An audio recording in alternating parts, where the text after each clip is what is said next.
Okay guys, so today we are making a Spanish omelette and you have the instructions with you and I'm just going to take you through those. So first take your potatoes. You will need 500 grams. I used baby potatoes.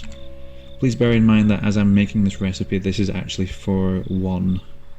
You will need one red pepper for this recipe. I don't have a whole red pepper because it's just a small portion for me.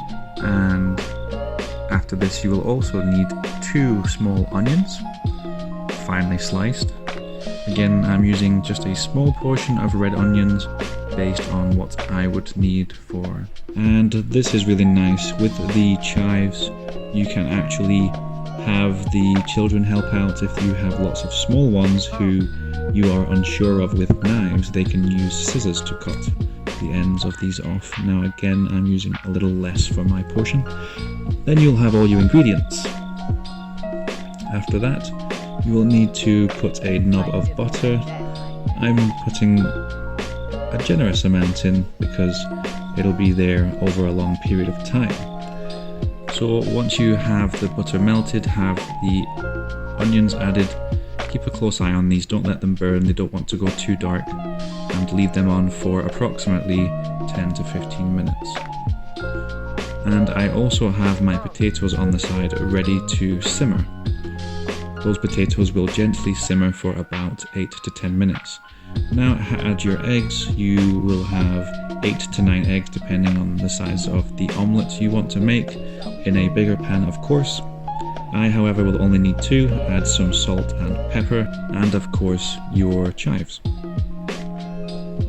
Begin to whisk the eggs and mix for about 20 to 30 seconds with a fork.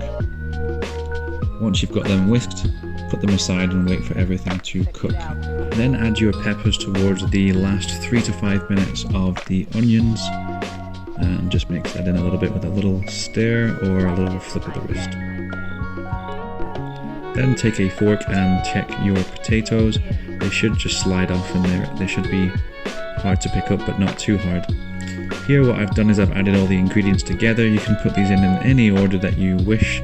I like to put in the cooked veg first and then pour everything on top.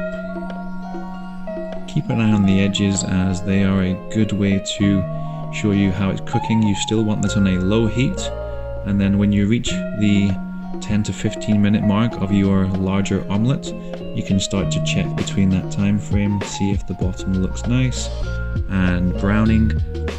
If your frying pan has a plastic handle, then you want to be certain that the handle is not directly under the flames. Be very careful with this.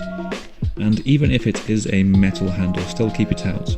And keep an eye on it because it will be about 2 to 3 minutes depending on how close to the grill the frying pan is.